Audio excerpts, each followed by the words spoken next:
Alright, this is how you know you've been doing something for a little bit too fucking long. I got a no heat call.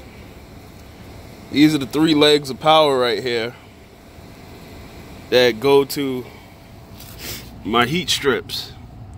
Power comes in, goes to a fuse, go through 3 sets of fuses, goes into line side of the contactor. Contactor pulls in, closes. Power goes up into the heat strips. You have your relay and all that, which is initiated by this wire port right here. Nothing crazy. Belt popped, of course. So energizing for heat.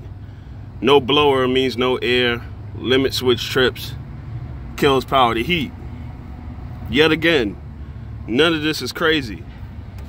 But let's look at this unit.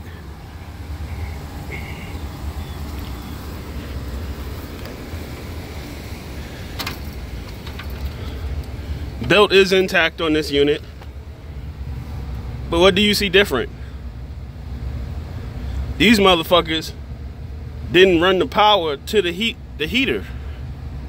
There's no line voltage. I was thinking to myself, like, maybe they tucked the fucking wires somewhere up in here. These motherfuckers never ran it off the contactor, bro. Or it came from the factory like that. So this would have never worked. And I was looking at it at first and I was like, what the fuck? Yeah.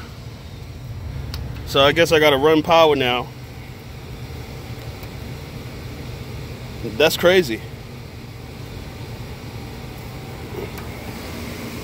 Absolutely crazy. Guess I'll be going to get some wire. Nope, that's not it. Nah, man. They never ran the motherfucking power to him.